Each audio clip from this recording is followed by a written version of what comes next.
नमस्कार, markets today में आपका स्वागत है। मैं हूं शैल भटनागर, आपके साथ जोड़ रहा हूं नोएडा स्टूडियो से। आइए सबसे पहले अपने दो मेन इंडिसेस पर नजर डालते हैं। आज आपने बाजार में शानदार तेजी देखी। बहुत दिनों के बाद आज बुल्स ने फ्रंट फुट पर आकर बैटिंग करी और आपके सामने निफ्टी लगभग 285 अंक ऊपर बंद हुआ 9,314 के आसपास। यहां पर जो आपने शुरुआती तेजी देखी वो दिन भर बरकरार रही और आपके सामने लगभग 3.1% बढ़कर निफ्टी आज 9,300 को पार कर गया। 2-3 बहुत अच्छे आंकड़े आपको यहां पर देखने को मिल रहे हैं। 2 हफ्तों के हाईएस्ट लेवल आपने निफ्टी को आते हुए देखा है। दिन के ऑलमोस्ट उच्चतम लेवल पर यह इंडेक्स आपको बंद होता हुआ दिखा है और जो आप 3% उछाल देख रहे हैं ये पहले 30 अप्रैल को देखा गया था। तो आप ये मान के चलिए कि मई के महीने में सबसे ज्यादा आपको उछाल आ जाता हुआ दिखा, शॉर्ट कवरिंग की वजह से, क्योंकि कल मई की एक्सपायरी जो है एफएनओ में वो खत्म होती हुई दिखेगी। तो जितने भी शॉर्ट ट्रेड्स हैं वो आपको कटते हुए दिख रहे हैं और रोल ओवर्स बहुत स्ट्रांग हैं। इसी तरीके से बैंक निफ्टी पर नजर डालिए। आपके सामने 1218 अंक की तेजी के बाद आज निफ्टी बैंक आपको 18,668 के आसपास बंद होता हुआ दिखा। यहां पर भी आपने जो शुरुआती तेजी देखी वो बिल्कुल सारे दिन बरकरार रही और आज का गेन था लगभग 7.3%। आप देख ही रहे हैं कि दिन के उच्चतम लेवल पर निफ्टी बैंक भी बंद हुआ। यहां पर आपको 18 मई का हाईएस्ट लेवल आता हुआ दिखेगा। तो आप ये समझिए कि 10 ट्रेडिंग सेशन में आज आपको हाईएस्ट क्लोज आता हुआ दिख रहा है और ये जो आपने लगभग 7.3% का गेन देखा है ये गेन पहले मार्च 25 के आसपास हुआ था। तो लगभग 2 महीने का सबसे शानदार रैली आज आपने निफ्टी बैंक पर बनते हुए देखी। अब जरा ट्रेडिंग रेंज पर ध्यान डालते हैं। यहां पर आज बहुत शानदार आज आपने इंट्राडे वॉलेटिलिटी देखी। दोनों तरफ बुल्स और बेयर्स की लड़ाई शानदार तरीके से बनती हुई दिखी, लेकिन अंत में बुल्स की विजय हुई। ट्रेडिंग रेंज आपके सामने निफ्टी में 330 पॉइंट आएगी। दिन का हाई था लगभग 9,314 और आपने दिन का लो देखा लगभग 9,005। इसी तरीके से निफ्टी बैंक में 1,314 पॉइंट का दायरा था। उच्चतम लेवल करीब 18,720 के आसपास और न्यूनतम लेवल 17,560। इसी तरीके से सेंसेक्स में लगभग 1,135 अंक का दायरा था हाई और लो के बीच में। जैसा कि मैंने आपको बताया आज बुल्स फ्रंट फुट पर खेल रहे थे। निफ्टी के 50 शेयर्स में से 41 ऐसे थे जहां पर आपने हरा निशान देखा। साथ ही साथ 10 ऐसे स्टॉक्स थे जो 5% से ज्यादा बढ़े निफ्टी पर और उनमें से 5 बैंक थे और एक एनबीएफसी का स्टॉक था। इसी तरीके से निफ्टी बैंक पर नजर डालिए। 12 के 12 शेयर्स निफ्टी बैंक में आज हरे निशान पर बंद हुए।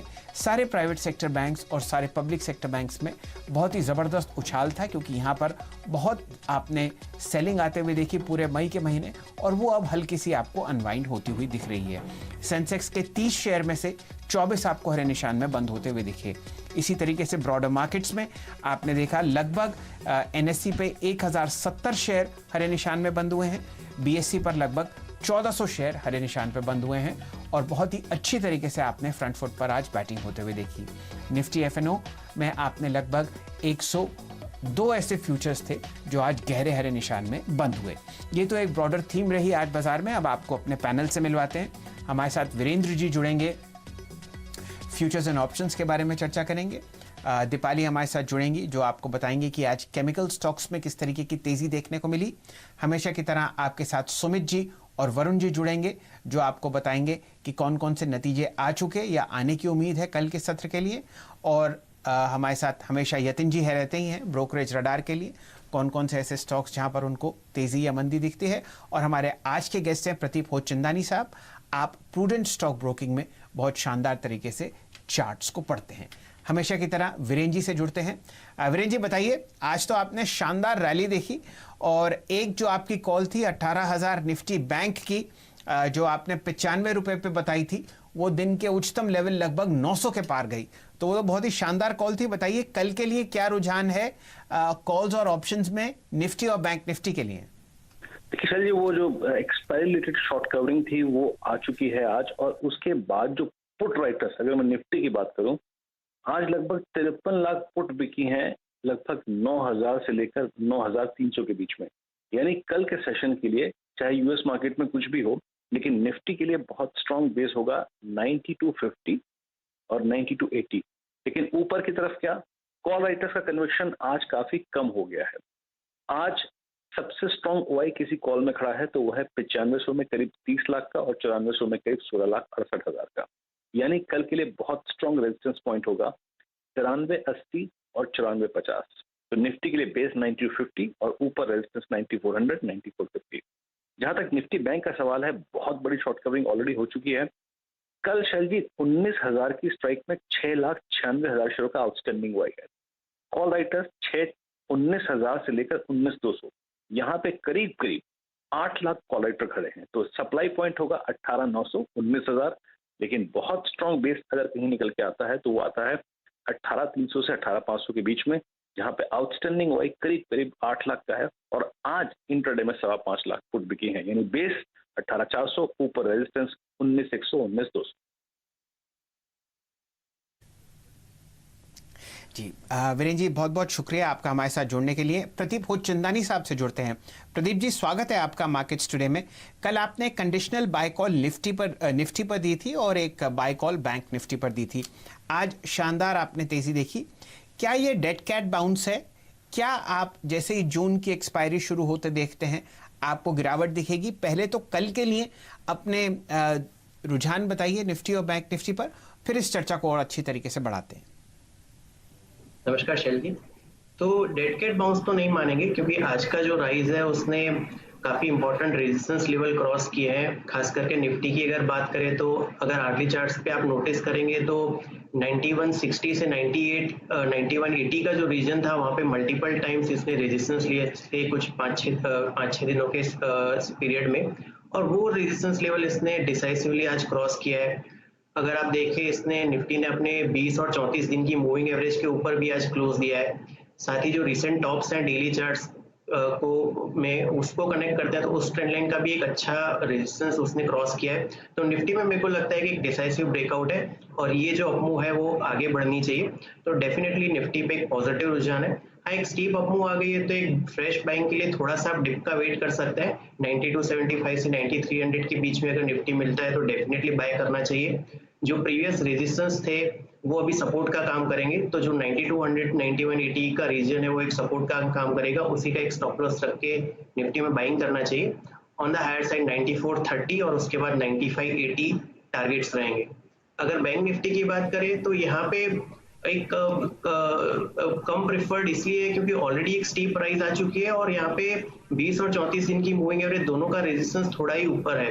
तो यहाँ पे मेरे हिसाब से जो ऊपर के टारगेट आएंगे वो करीबन 19,200 के आएंगे, जहाँ पे इसकी 34 दिन की मूविंग एवरेज है, और सपोर्ट जो आएगा बैंक निफ्टी में वो करीबन 18,250 18,300 के आसपास का आएगा। तो ये सपोर्ट और रेजिस्टेंस लेवल है। पर अगर कोई एक इंडेक्स चूज करना हो रिस्क रिवार्ड के पर्सपेक्टिव से तो मेरे हिसाब से निफ्टी है, जहां पे फ्रेश बाइंग की जा सकती है आगे 2-3 दिनों के लिए। चलिए, निफ्टी में एक आपको ब्रेकआउट आता हुआ दिख रहा है, ट्रेडिंग रेंज से बाहर निकला है। 2 हफ्ते की हाई पर आपको ये आज बंद होता हुआ दिखा। दिन का उच्चतम लेवल था 9,332 और आपने लगभग 3.2% की तेजी आते हुए देखी। प्रदीप जी, आप अपनी 2 कॉल्स भी शेयर कर लीजिए, फिर जरा इस चर्चा को खोलते हैं अगले सेक्टर्स के लिए, और हमारे साथ दीपाली जी जुड़ेंगी थोड़ी देर में। बिल्कुल। तो मेरा पहला जो रिकमेंडेशन है वो है एनबीएफसी स्पेस का मुथूट फाइनेंस। गोल्ड फाइनेंसेस से रिलेटेड है, इसलिए इसमें गिरावट भी कम देखी गई थी। काफी कम स्टॉक है जो 200 दिन की मूविंग एवरेज के ऊपर है और मुथूट फाइनेंस उनमें से एक है।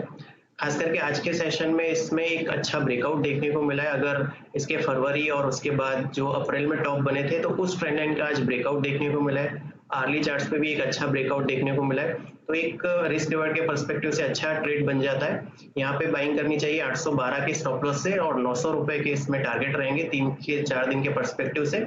दूसरा जो स्टॉक है वो है अपोलो टायर।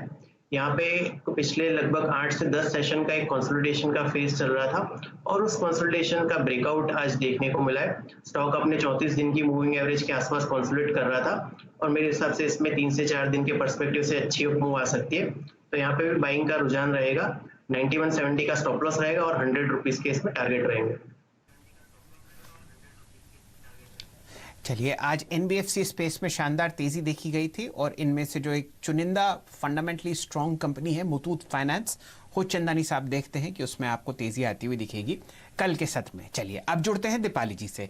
आज आपने शानदार रैली देखी केमिकल स्टॉक्स में, उसके पीछे कई कारण थे, अच्छे नतीजे थे, जबरदस्त डिलीवरी और प्राइस एक्शन था, लेकिन एक बहुत बड़ा कारण था जिसकी वजह से ये केमिकल स्टॉक्स भागे।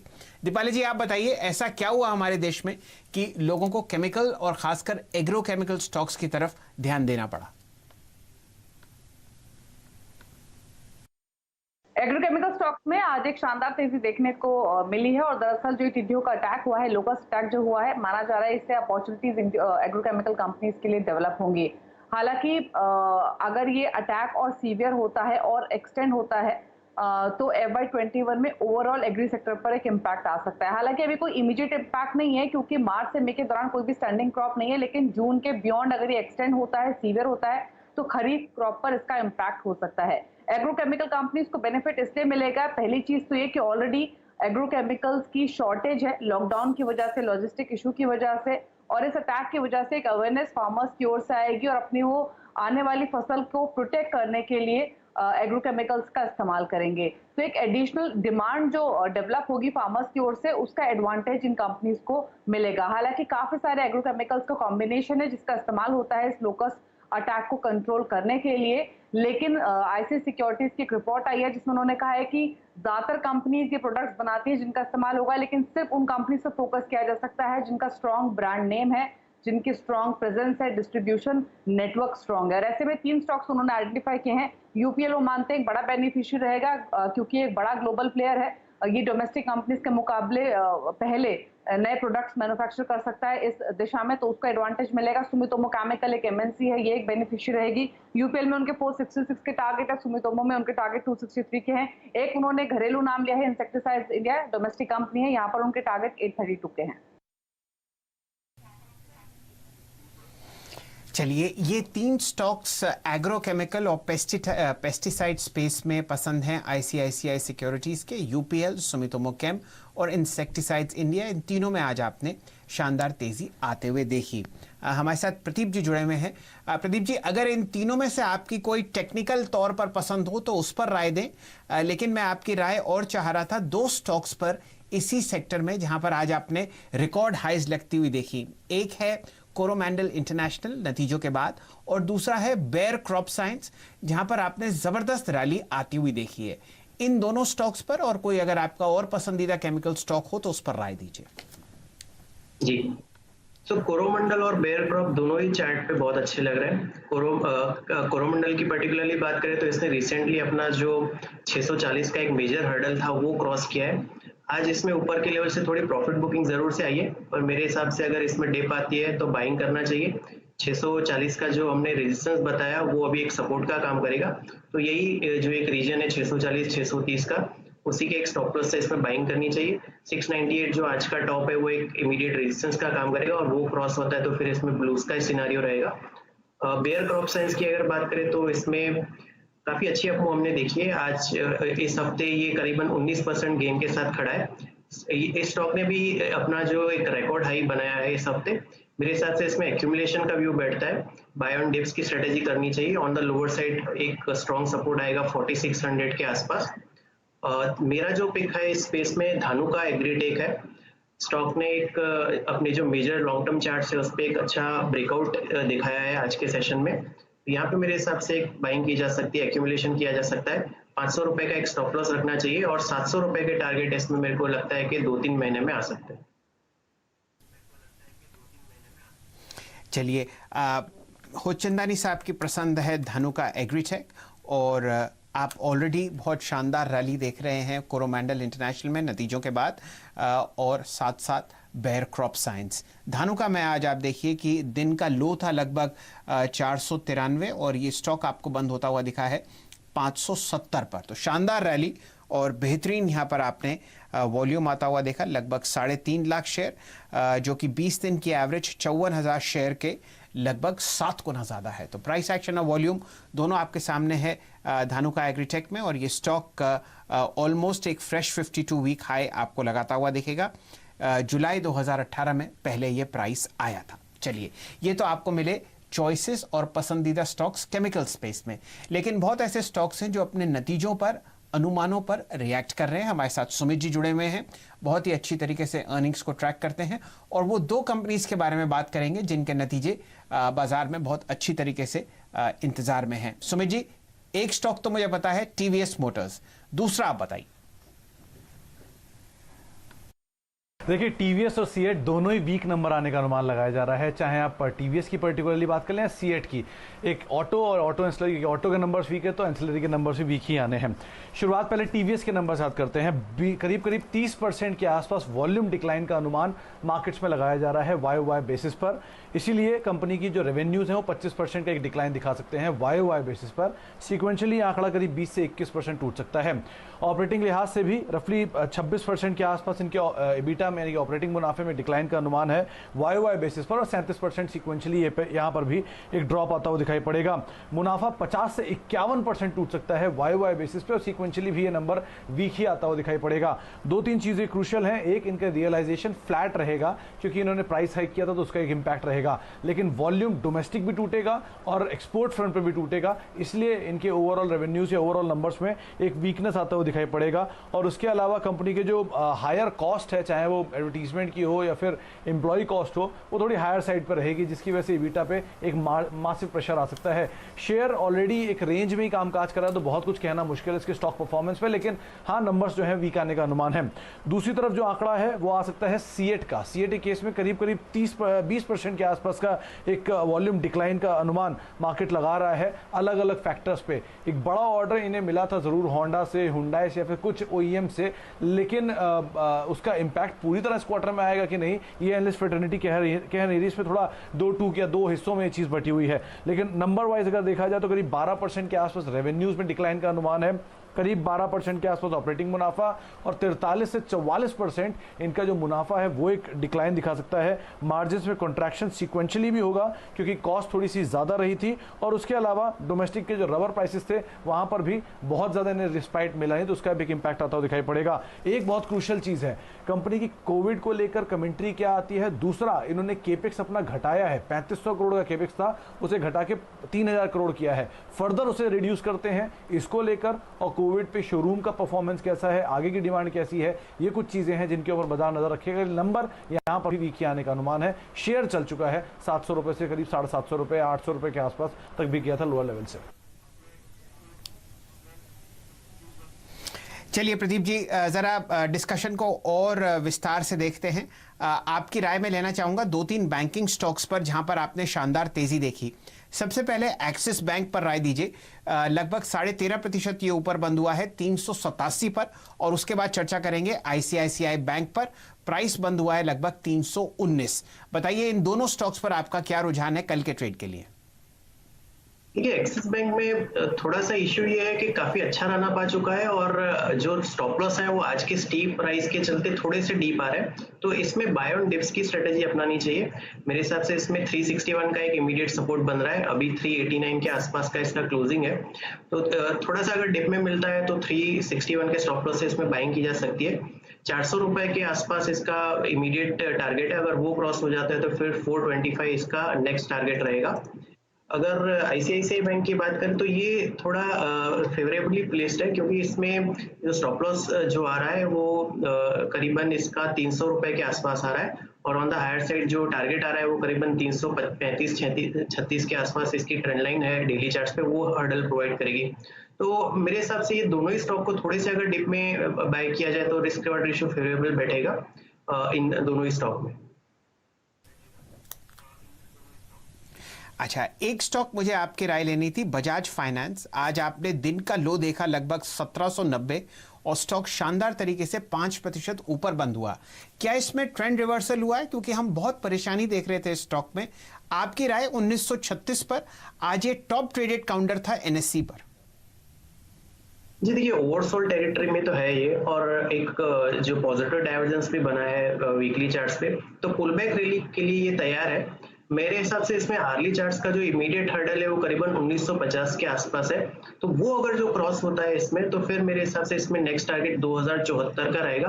तो थोड़ा वेट एंड वॉच अप्रोच रखना चाहिए। 1950 के ऊपर ये ट्रेड करता है तो एक फ्रेश कवरिंग और शॉर्ट बाइंग के चलते ये 2074 तक जा सकता है। चलिए 2000 के ऊपर का लेवल आप देख रहे हैं बजाज फाइनेंस पर। लेंगे एक छोटा सा ब्रेक हो चंदानी साहब और जुड़ते हैं थोड़ी देर में। आप सब हमारे साथ जुड़े रहिए, एक से एक बेहतरीन स्टॉक्स पर डिस्कशन हो रहा है और ब्रेक के बाद यतिन जी हमारे साथ जुड़ेंगे। 2-3 स्टॉक्स के नाम लेंगे जहां पर आप लॉन्ग या शॉर्ट पोजीशंस ले सकते हैं थर्सडे के ट्रेड के लिए। थोड़ी देर में हम हाजिर होते हैं।